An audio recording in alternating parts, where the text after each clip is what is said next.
नमस्कार. महाराष्ट्राचा लाडका चॅनल मराठी कायद्यामध्ये आपले सर्वांचे सहर्ष स्वागत. मित्रांनो, मी नेहमी तुम्हाला सांगतो की सेक्शन 9 ची केस दाखल करू नका. कालानुवृत्ती आता जुनी झालेली आहे, त्याचा एवढा इफेक्टिव्हपणा नाही किंवा तुमच्या पोटगीवर त्याचा फारसा प्रभाव पडत नाही.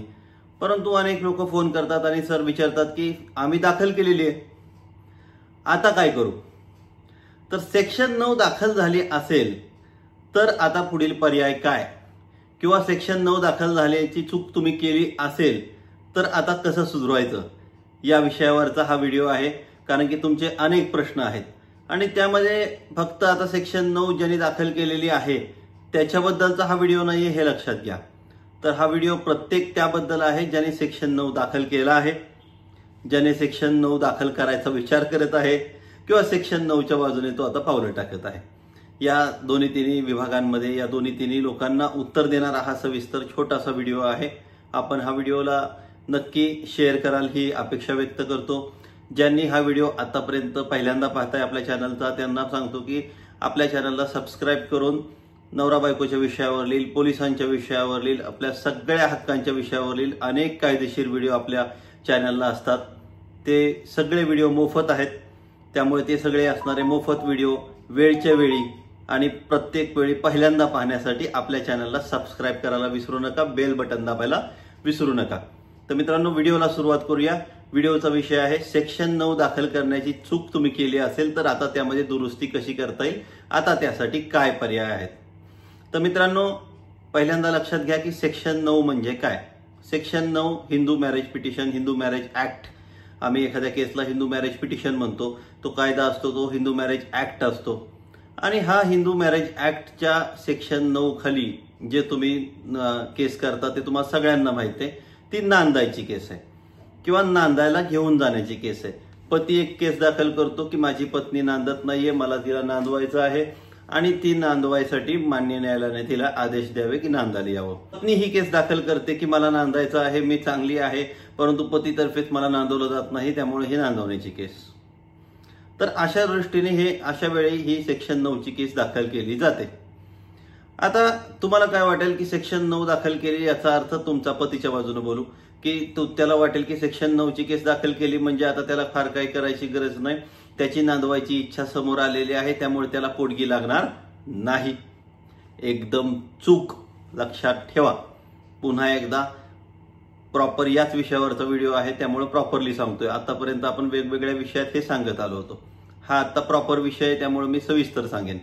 तर मित्रांनो, काय होतं 1950-60 साली ज्यावेळेस हा हिंदू मॅरेज ऍक्ट बनला, 1955-56 साली तो लागू झाला आणि त्यानंतर काय झालं की ही जेव्हा केस केली जायची, आता लक्षात घ्या, तुमचे आई वडील लक्षात घ्या, आजी आजोबा लक्षात घ्या, त्यांचीही काही कलह भांडण होत असत. तुमची आई आजी माहेरी जात असतील आणि गेल्यानंतर ज्यावेळेस तुमचे वडील आजोबा त्यांना आणायला जात असतील त्यावेळेस त्यांना सासरी मान मिळत होता, भांडून आलाय तरी जावायला. आणि मग ते म्हणायचे की जावई जर एवढा न्यायला आलाय तर तू गेलं पाहिजे, आणि विथ पार्डन सगळ्यांचा मान ठेवून. त्यावेळेसच्या कोर्टांची पण हीच मानसिकता असावी की सेक्शन 9 ची केस दाखल केली तर मान्य न्यायालय सुद्धा म्हणायचं की नांदायला जा. कारण त्यावेळेस छळाची व्याख्या डिफाईन नव्हती. लाकडाने, लोखंडाने, कशाने मारलं, डोक्यात मारलं, अटेम्प्ट टू मर्डर सारखी केस घडली तरी बायको फाईल करत नव्हती. आताची परिस्थिती बदलली. आता काय, मी नेहमी सांगतो, छळ मारणं किंवा पैशासाठी करणं हे नाही. सुधारित भागात तर आता त्या केसेस फार ज्या होतात त्या खोट्याच होतात किंवा बहुतांश खोट्या होतात, 90% तशाच वाटतात. परंतु छळाची व्याख्या बदलली असल्यामुळे, डोमेस्टिक व्हायलन्स 2005 साली आल्यामुळे, त्यामध्ये डोमेस्टिक व्हायलन्समध्ये काय काय आहे मी नेहमी सांगतो. तुम्ही म्हणाल दिपोळीला साडी नव्हती घातली माझ्या पत्नीने, आमचं ऐकलं नाही. हे तिच्यावर साडी घालण्याचा तुम्ही जो फोर्स केला तो पण छळ. माझ्या म्हणण्याप्रमाणे इथंच जाऊ नको, तिथंच जाऊ नको, फिरायला जाऊ नको, हे जाऊ नको, हे कुठलाही बंधन टाकणं हे पण छळात मोडतं. मग ज्यावेळेस अशा गोष्टी छळ म्हणून वेगळ्या केल्या जातात, म्हणजे छळाची जर व्याख्या आता बदललेली आहे, म्हणजे छळाची जर गोष्ट, छळाचे कायदे, छळाची कलमं आता बदललेली आहेत, तर सेक्शन 9 नाही का बदललेला? तर हो, सेक्शन 9 बदललेला आहे. कारण की तुम्ही कितीही केस दाखल केली की मला नांदवायचे, मी नांदवायला तयार आहे, आणि तिथं पत्नी म्हणत असेल की माझा हा किरकोळ समजा छळ केलेला आहे आणि आज छळामुळे मी त्याच्याकडे नांदायला जाऊ शकत नाही. मग तुमची सेक्शन 9ची केस काय झाली? फेल झाली. मग तुमच्या सेक्शन 9चा उपयोग राहिला का? नाही. फक्त हे WS आलं, रिटर्न स्टेटमेंट आलं, तिचं म्हणणं आलं. मग तुम्ही त्याचे इश्यूज करणं, मग त्याचं मुद्दे होणं, मग वाद मुद्दे निश्चित झाल्यानंतर त्याच्यामध्ये एव्हिडन्स देणं, पत्नीकडून त्याचा पुरावा येतो, पुरावा आल्यानंतर त्याचे आपण क्रॉस घेतो. ते आपण कोर्ट पिक्चरमध्ये बघतो ना, कटघऱ्यात उभा करून, लाकडी उभा करून त्यामध्ये उभा राहून क्रॉस घेणं, मग दोघांची क्रॉस घेणं, या गोष्टी होतात. आणि या गोष्टींना अवधी किती? 2 ते 4 ते 5 वर्ष. बरं, ही केस जिंकली जरी तुम्ही, मी म्हणेन, तरी तुमची पत्नी नांदायला आली नाही तर कोर्ट काय करेल? तिला जेलमध्ये टाकेल? नाही. ती नांदायला येत नाही म्हणून तुम्हाला परत घटस्फोटची केस टाकावी लागेल, त्यात परत सिद्ध करावं लागेल. तिनं नांदायला आली नाही म्हणून लगेच तुम्हाला ग्रामपंचायत गेल्यामध्ये गेल्यासारखा निकाल मिळणार नाही.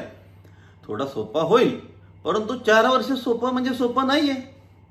त्यामध्ये ती नांदत नाहीये, ती तुमच्या छळामुळे नांदत नाहीये हे पण ती म्हणत असल्यामुळं त्या दोन्ही केसेसमध्ये तिला पोटगी मिळणार आहे सेक्शन 24ची.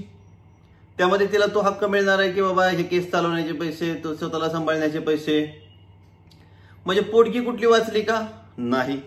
सेक्शन 9 मध्ये तिनं उत्तरात सांगितलेलं आहे की तुम्ही आता तिचा छळ करता, तिला त्रास देता, टोमणे मारता, तुमचे घरचे टोमणे मारतात वगैरे वगैरे, या गोष्टी सांगितल्या असल्यामुळे तिनं केलेल्या डोमेस्टिक व्हायलन्समध्ये तिला पोटगी मिळण्यापासून वाचेल का?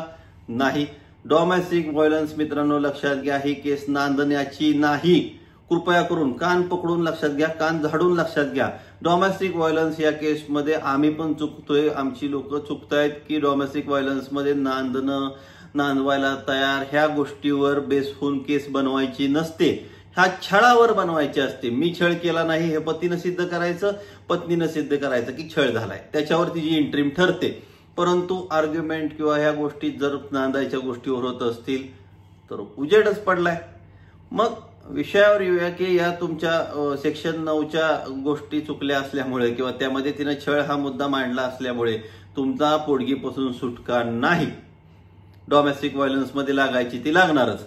ती कशी अडवायची, कशी वाचवायची, कशी कमी करायची याच्याबद्दलच्या क्लुप्त्या करा, याच्याबद्दलच्या ट्रिक्स करा, पण नाही आम्ही नांदवायला. मित्रा, तुझ्या मनात आहे का नांदवायचं?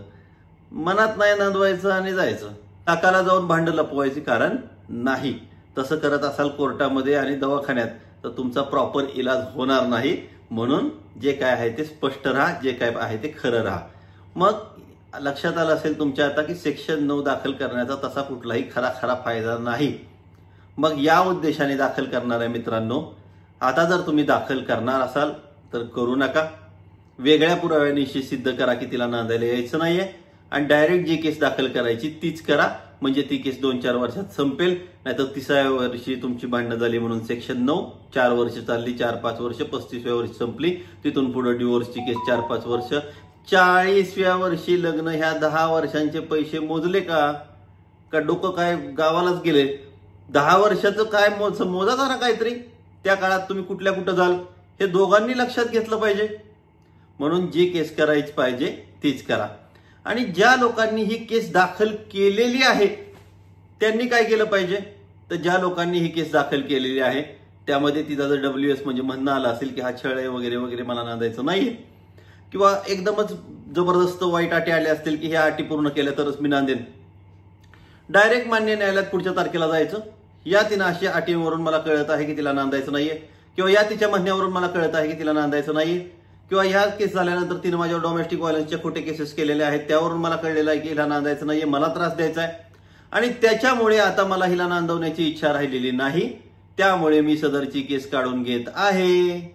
त्यास परवानगी असावी. माननीय न्यायालयाला ती परवानगी द्यावी लागते कारण केस तुम्ही दाखल केली. त्यामुळे सेक्शन 9 चालवत चालवत चालवत चालवत म्हातारे होऊ नका. सेक्शन 9 काढून टाका आणि सेक्शन 9 काढून जे तुम्हाला खरी केस करायची ती खरी करा. नाहीतर मग तुमचे हेलपाटे तुमच्या पोटग्या आणि घटस्फोट लांबलेला आहेच. तर मित्रांनो, आता जे तुम्ही माझ्याकडे फोन करून विचारता की सेक्शन 9 केस केली आता काय करू, तुम्ही मला भेटून विचारता सेक्शन 9 केस केली आता काय करू, अपॉइंटमेंट घेऊन येता, पुण्यात येता, मुंबईत येता, कुठं मी असेल तिकडे येता, मग मित्रांनो, या गोष्टीसाठी कशाला तुमचं तरी पैसे घालवता, वेळ घालवता, काय घालवता? सेक्शन 9 केलेली चूक केली असेल तर ती सुधरा आणि विषय संपवा. लक्षात ठेवा, सेक्शन 9 आजकालच्या परिस्थितीमध्ये तेवढी इफेक्टिव्ह राहिलेली नाही. खरं तुम्हाला वाटतंय की बाबा माझ्या पत्नीने यावं, तर कोर्ट हे नसतं या भावनेसाठी. वेगळ्या बाजूने प्रयत्न करा. खरं असं यायचं तर येईल. तुमच्या पतीला ते तुम्हाला न्यायचं असेल तर नेईल. वेगळे रिलेटिव्हचे प्रयत्न करा. रिलेटिव्ह पण असे घ्या की जे रिलेटिव्ह तुमच्या मीटिंगमध्ये बसून आणखीन भांडणं वाढवणार नाहीत. मी या सगळ्या रिलेटिव्हला, जे लोक कौटुंबिक मीटिंग घेतात, त्यांना अशिक्षित म्हणतो. का? तुमचे डॉक्टर असतील, इंजिनियर असतील, कायद्यातलं काय माहितीये का? तिसऱ्याच गोष्टीवर बोलून आणखीन केस खराब करण्याच्या पलीकडे हे रिलेटिव्ह काहीही करत नाहीत. त्यामुळे अशा कौटुंबिक मीटिंग टाळा. याचंही मी अनेक वेळा तुम्हाला सांगितलेलं आहे. याच्यावरही आपण व्हिडिओ बनवलेला आहे. त्यामुळे चुका टाळून, आता झालेल्या केसेसची चूक टाळून लवकरात लवकर पुढील केस दाखल करण्यावर लक्ष ठेवा आणि आपल्याला जे पाहिजे ते मिळवा. पुढच्या व्हिडिओमध्ये लवकरच भेटूया. तोपर्यंत मला आपली रजा द्या. जय हिंद, जय महाराष्ट्र.